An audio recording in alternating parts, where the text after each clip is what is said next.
Hello friends, அனைவருக்கும் வணக்கம். நான் உங்கள் எம்எஸ்ஆர். இன்றைக்கான வீடியோவில் என்ன பார்க்க போறோம்னா டோச் காயினுடைய ப்ரைஸ் ப்ரிடிக்ஷன் பற்றி பார்க்க போகிறோம். டோச் காயின் எல்லாரும் கேட்கக்கூடிய ஒரு கரன்சி தான். ஸோ அதை பற்றி இன்னைக்கு நம்ம தெளிவாக பார்ப்போம். அதனுடைய நெக்ஸ்ட் 3 மந்த் அல்லது நெக்ஸ்ட் இயர் 2025 என்ன இருக்குது அப்படின்றத பற்றி பார்க்க போகிறோம். ஸோ வீடியோ உங்களுக்கு பிடிச்சா லைக் பண்ணுங்கள், ஷேர் பண்ணுங்கள், கமெண்ட் பண்ணுங்கள்.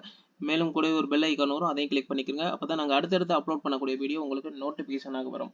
ஸோ இப்போ வாங்க வீடியோக்குள்ள போகிறோம். டோச் காயின் எல்லாரும் கேட்கக்கூடிய ஒரு கரன்சி தான். என்னன்னா கிரிட்டிக்கலான கண்டிஷனில் இருக்குது.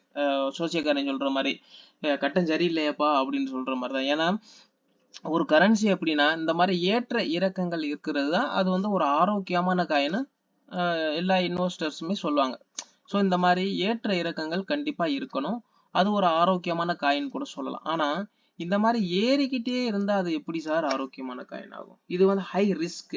ஏன்னா எப்படி பார்த்தாலும் 10% இன்க்ரீஸ் ஆனாலே செல் பண்ணுறதுக்கு ஆள் இருக்காங்க. ஆனால் இங்கே இத்தனை பர்சன்டேஜ் ஏறி இருக்கு. ஏன்னா ஒரு உதாரணத்துக்கு நியூ ஹோல்டர்ஸ் நிறையா வந்திருக்கிறதுனால கூட சொல்லலாம். நியூ ஹோல்டர்ஸ் இப்போ ரீசெண்டாக எங்களுடைய இதுபடி கணிப்புப்படி 20% வந்து நியூ அட்ரஸ் பிட்காயினில் வந்திருக்கிறதா சொல்லியிருக்காங்க. ஆனால் டோச் காயினில் வந்திருக்கான்னு பார்த்தீங்கன்னா கண்டிப்பாக அதுக்கு வந்திருக்கும். ஏன்னா முழுக்க முழுக்க யூஎஸ் எலெக்ஷனில் வந்து இலான் மாஸ்கோடைய சப்போர்ட் வந்து கண்டிப்பாக இருந்திருக்கு. யாருக்குன்னா டொனால்ட் ட்ரம்ப்புக்கு. ஏன்னா டொனால்ட் ட்ரம்ப் வந்து 2019 காலகட்டத்தில் வந்து அவர் வந்து கிரிப்டோ கரன்சியை ஆதரிக்கல. அவரை வந்து அகைன்ஸ்டா பேசினார். ஆனா இந்த எலெக்ஷன்ல முழுக்க முழுக்க கிரிப்டோ கரன்சி ஆதரிச்சு அவர் பேர்லயே ஒரு கிரிப்டோ கரன்சி கூட உருவாக்கி இருக்கதா கேள்விப்பட்டேன். இன்னொரு விஷயம் என்னன்னா அவருடைய தேர்தல் பிரச்சாரங்கள்ல என்ன சொன்னார் அப்படின்னா யுஎஸ் வந்து அதாவது அமெரிக்கா வந்து உலக நாடுகள் இருக்கக்கூடிய எல்லா கிரிப்டோ தளங்களுக்கும் ஹெட் வந்து அமெரிக்காவா இருக்கும். அமெரிக்கா தான் கிரிப்டோவின் தலைநகரமா இருக்க போகுது அப்படின்றத மென்ஷன் பண்ணியே அவர் வந்து எல்லா பிரச்சாரங்கள்லையும் சொல்லியிருந்தாரு. அப்ப இதுல வந்து கிரிப்டோ இன்வெஸ்டர்ஸ் எல்லாமே வந்து யாருக்குன்னா டொனால்ட் ட்ரம்புக்கு வந்து ஆதரவு கொடுத்துருக்காங்க. அதுல முக்கியமான நபர் யாருன்னு பாத்தீங்கன்னா நம்ம எலான் மஸ்க் தான். எலான் மஸ்க் வந்து $10 மில்லியன் வரைக்கும் கொடுத்து, அதாவது ஒரு நபருக்கு $10 மில்லியன் கொடுத்து ஓட்டு போட வச்சதா, அதை யாருக்கு டொனால்ட் ட்ரம்புக்கு ஓட்டு போட வச்சதா சில தகவல் தான் கிடைச்சிருச்சு. இது ரொம்ப சுவாரஸ்யமான விஷயமாவும் கேள்விப்பட்டேன். ஏன்னா இப்ப ஆல்ரெடி சொன்ன மாதிரி இந்த டோஜ் காயின் வந்து எலான் மாஸ்குடைய காயின். அதே மாதிரி சிபா இன்னுமே எலான் மாஸ்குடைய காயின். அவங்களுடைய வெற்றிக்கு அப்புறம் 2 காயினுமே நல்ல ஒரு வளர்ச்சி. 2 காயின் மட்டும் இல்ல, டோட்டல் கிரிப்டோவே நல்ல வளர்ச்சியில போயிருக்கு. ஃபிப் காயின் கூட அவருடைய காயின் தான் சொல்றாங்க. எத்தனை பர்சன்டேஜ் வந்து டோஜ் காயின் வளர்ந்திருக்கு அப்படின்னா இந்த எலெக்ஷனுக்கு அப்புறம் சுமார் 200%. ஏன்னா இந்த இடத்துல கூட வச்சுக்கலாம். இந்த இடத்துல 200% வந்து வளர்ந்துருக்கு இந்த எலெக்ஷனுக்கு அப்புறம். ஆனா நம்ம ஆளுங்க, அதாவது இந்த சின்ன சின்ன ரீட்டைல் இன்வெஸ்டர்ஸ் எல்லாம் என்ன பண்ணுவாங்கன்னா இந்த இடத்துல தான் இன்வெஸ்ட்மெண்ட் போட்டிருக்காங்க, இல்ல இந்த இடத்துல போடுவாங்க, இல்ல இப்ப கூட போடலாம். இவங்கெல்லாம் யாருன்னா இப்பதான் இன்வெஸ்ட்மெண்ட் உள்ள வராங்க. இவங்கெல்லாம் ரீட்டைல் இன்வெஸ்டர்ஸ். ஆனா பல்க் இன்வெஸ்டர்ஸ், அதாவது இன்ஸ்டிடியூஷனல் மற்றும் பெரிய பெரிய $1 மில்லியன் மேல வச்சிருக்கிறவங்களாம் இந்த இடத்த சரியா பயன்படுத்திக்கிறாங்க. எப்பெல்லாம் இந்த டிப் வந்துச்சோ இதெல்லாம் சரியா பயன்படுத்தி இன்வெஸ்ட்மெண்ட் பண்ணிட்டாங்க. ஆனா ரிட்டைல் இன்வெஸ்டர்ஸ் எல்லாமே இப்பதான் பை பண்ணிட்டு இருக்காங்க. இது வந்து ஹை ரிஸ்க கொடுக்கும். ஏன்னா இந்த மாதிரி டயத்துல இன்வெஸ்ட்மெண்ட் பண்றது பெரிய ரிஸ்க் உங்களுக்கு இல்லை. அதாவது நல்ல கிரிப்டோ மார்க்கெட்டை பத்தி புரிஞ்சவங்க எல்லாத்துக்கும் தெரியும். இப்ப இன்வெஸ்ட்மெண்ட் பண்ண வேணாம்னு சொல்றீங்களா சார் அப்படின்னு நிறைய பேர் கேட்கலாம். தாராளம் ஆமா, நானும் அதை தான் சொல்றேன். இப்போதைக்கு டோச் காயின்ல இன்வெஸ்ட்மெண்ட் பண்ண வேணாம். ஏன்னா இதனுடைய மார்க்கெட் மேலேயே போயிட்டு இருக்கிறதுனால கண்டிப்பா இதுக்கு மேல போகும். பட் இது வந்து ஹை ரிஸ்கான டைம். உதாரணத்துக்கு நான் பலமுறை என்னுடைய வீடியோக்கள்ல இந்த கதையை நான் சொல்லியிருப்பேன். நீங்க ஒரு வீடு வாங்க போறீங்க அப்படின்னா அந்த வீட்டுக்காரருடைய மனநிலையை பொறுத்தா நீங்க வீடு வாங்கணும். நீங்க ஒரு வீடு வாங்க போறீங்க, அந்த வீட்டுக்காரர் என்ன மனநிலை இருக்காரு, அவரு சோகமா இருக்காரா சந்தோஷமா இருக்காரு? இப்ப சோகமா இருக்காரு அப்படின்னா நீங்க கேட்குற விலைக்கு அதாவது நீங்க ஒரு விலை சொல்றீங்க, அவர் என்ன விலை வேணாலும் கொடுத்துட்டு எடுத்துட்டு போங்கப்பான்னு ஒரு இதுக்கு வந்துருவாரு, நம்ம வாங்கிடலாம்.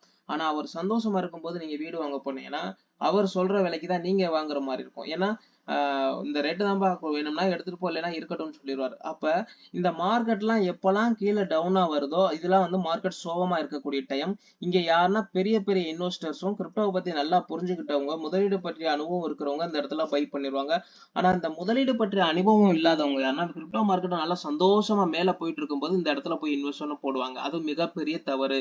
அது எல்லாரும் பண்ணக்கூடிய ஒரு தவறு தான். அப்ப நாங்க இப்ப எந்த இடத்துல சார் டோஜ் காயின் வாங்க முடியும்னு பாத்தீங்கன்னா அந்த 0.3ல வந்து நீங்க தாராளமா பை பண்ணலாம். மார்க்கெட் கீழே விழுகிறக்கா இப்ப ரீசெண்டா ஒரு ஒரு கணிப்பு கொடுக்குறோம், திருப்பி மேல போனாலும் போகலாம். அது போனா போயிட்டு போகுது, அதை பத்தி நம்ம வந்து கவலைப்பட வேண்டிய அவசியம் இல்லை. ஆனா திருப்பி ஒரு டிப் கண்டிப்பா வரும். எப்பனா டிசம்பர் 26ஆம் தேதிக்கு மேல நீங்க தாராளமா இன்வெஸ்ட்மெண்ட் பண்ணலாம். அது வரைக்கும் காத்திருந்து இன்வெஸ்ட்மெண்ட் பண்ணணும். அது வரைக்கும் வெயிட் பண்ணி நீங்க இந்த வாய்ப்பை பயன்படுத்திக்கிறங்க. நல்ல ஒரு ப்ராஃபிட் வந்து மேக் பண்ணலாம். இப்பயே நான் கொடுத்துறேன். டேக் ப்ராஃபிட் என்ன, என்ட்ரி ப்ராஃபிட் என்ன. அதாவது என்ட்ரி வந்து பாத்தீங்கன்னா 0.29 அல்லது 0.3ல என்ட்ரி போடுங்க. டேக் ப்ராஃபிட் வந்து 0.50 டேக் ப்ராஃபிட் வைங்க. அதே மாதிரி ஸ்டாப் லாஸ் வந்து 0.25ல ஸ்டாப் லாஸ் வச்சு ஒரு சேஃபான ட்ரேடை வந்து நீங்க கண்டினியூ பண்ணுங்க. ஸோ இதுதான் டோச் காயினுடைய நெக்ஸ்ட் மூமெண்ட் இப்படிதான் இருக்கும். இதை சரியா பயன்படுத்திக்கிறங்க. ஸோ அடுத்து எந்த கரன்சிக்கு உங்களுக்கு சிக்னல் கொடுக்கணும், எந்த கரன்சியை நீ அனலைஸ் பண்ணி சொல்லணும் அப்படின்றத நீங்க சொன்னீங்க அப்படின்னா நான் அந்த கரன்சியை அனலைஸ் பண்ணி வச்சிருப்பேன்.